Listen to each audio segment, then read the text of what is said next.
Hey, what's going on? Charles Austin here, and welcome to day number 7 of the 12 Days of Fitness, where the word of the day is patient.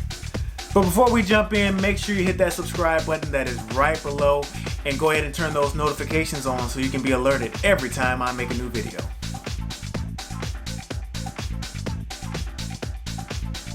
So let's go ahead and recap what we've talked about so far. On day number 1, the word of the day was specific. And remember, we want to make sure we're not setting broad goals. On day number 2, we talked about being consistent and making sure that once you start, you don't stop.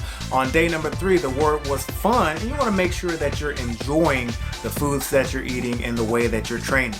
On day number 4, we talked about being diverse and making sure that you're not always doing the same thing over and over again. You gotta mix it up.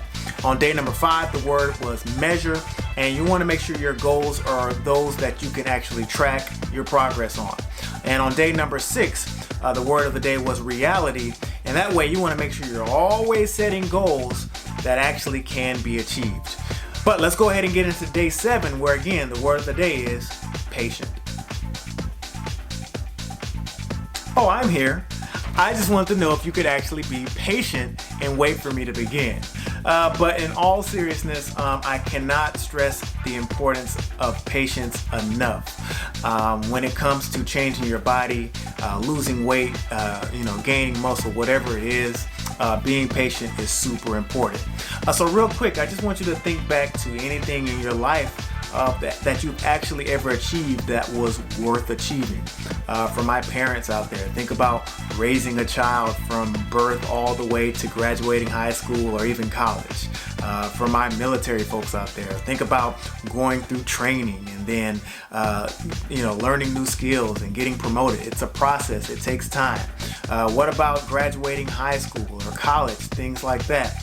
All of these examples are things that were important.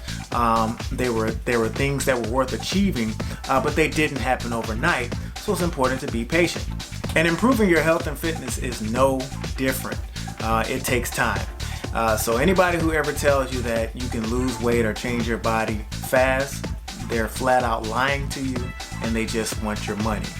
So any real type of change takes hard work, and it takes patience. So let me give you an example about why being patient is so important. One of the biggest things, or one of the most important things about being patient, is it allows us to maintain our confidence.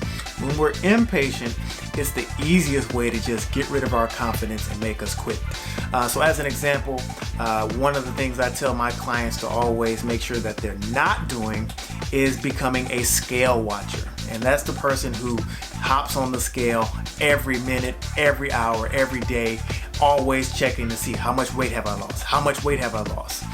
So what happens sometimes, or actually many times in my experience, is when you don't see that weight start to move exactly when you want it to, you figure what you're doing just doesn't work. You figure that there's no reason for me to continue on the path that I'm on because every single time I check that scale, nothing's changing. So instead of being impatient, it's important to make sure you're maintaining your patience. So, if weight loss is a goal, it's important to make sure that you're checking your weight infrequently rather than frequently. So, maybe once a week or maybe once every 2 weeks, just to give your body time to respond to some of the things that you've been doing. And lastly, think about this. If running marathons and losing weight and eating healthier was so easy, wouldn't everybody be doing it? I think that real success and real achievement comes to those who are willing to buckle down, work hard, be patient, and go through the process. For those out there who are looking for the quick fix, the magic pill, those instant results, those folks are lazy, and whatever success they achieve, they're going to lose it anyway. So again, I want to work with folks who are willing to grind, work hard, be patient, have some pitfalls, have some success, and then trend towards that ultimate goal of achieving their success. All right, so let's recap what we talked about so far today. Remember, the word of the day is patient. And remember, we want to make sure that we're not rushing things. We're not thinking that things are gonna happen overnight. Remember, if you didn't gain 80 pounds overnight, there's no reason to expect to lose 80 pounds overnight. Okay, so you gotta make sure you're taking your time and trusting the process. Because if we're not patient, we're gonna give up and then we're gonna be nowhere. And y'all can also follow me at Fitness Charles on Facebook, Instagram, and Twitter.